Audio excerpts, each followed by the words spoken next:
Paying attention is being present. And it's a skill, just like golf or tennis. The more you practice it, the better you get at it. And you know when someone's present with you in your life because they're paying attention to you. And you know when they're not present with you because they're not paying attention to you. So now, what's the relevance of that? Well, there's an intelligence that's giving you life that's always present. And many people don't take the time to connect to it by being present, right? So if where you place your attention is where you place your energy, and all of your attention is in the present moment, you got a lot of energy in the present moment. Now think about this. When I talk about being present, I'm saying that once you fall into the generous present moment, according to the quantum model of reality, all possibilities exist in the eternal now. So most people, they wake up in the morning, they come back to their senses. Your brain is a record of the past. It's an artifact. It's a circuits of everything you've learned and experienced to this moment. So people wake up in the morning and then they think about their problems. Those problems are connected to certain people, certain things at certain times and places. The moment they start thinking about the problems, they're turning on the circuits from the past. They're memories. All those memories are connected to emotions because emotions are the end product of past experiences. So that problem has the feeling of disgust, frustration, anger, judgment, hatred. And if how you think and how you feel creates your state of being, and thoughts are the language of the brain and feelings are the language of the body, that person's entire state of being is in the familiar past. And when you're in the familiar past, you crave the predictable future. So then what happens next?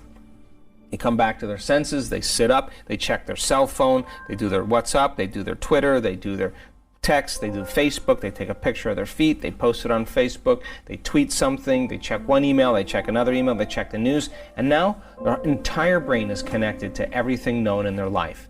Then they stand up and they go through a series of routine behaviors. They use the toilet, they go to the kitchen, have a cup of coffee or a cup of tea, they go in the shower, they wash themselves the same way, they put on the same clothes, they walk out to the kitchen, they eat cereal with the same spoon, facing the same direction, they drive to work the same way, they do the same things, see the same people, and push the same emotional buttons, and they do this every day.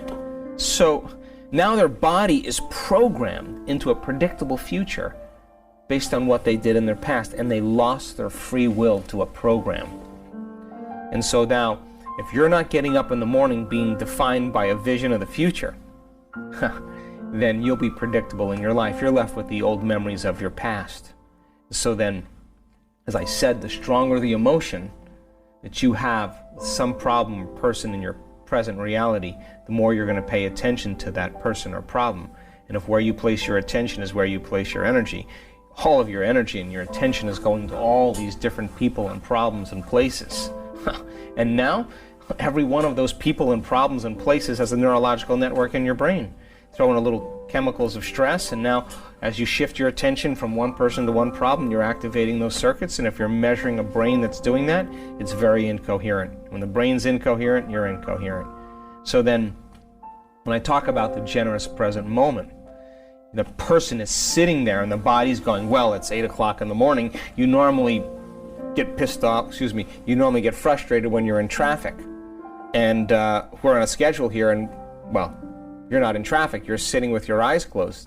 The body goes, well, let's just get a little irritated, right? And you make that person become aware that that feeling of irritation is the body craving that addictive emotion, and you settle the body back down into the present moment, and you unfold back into possibility. Every time you do that, you're reconditioning the body to a new mind, and you're telling it it's no longer the mind, that you're the mind.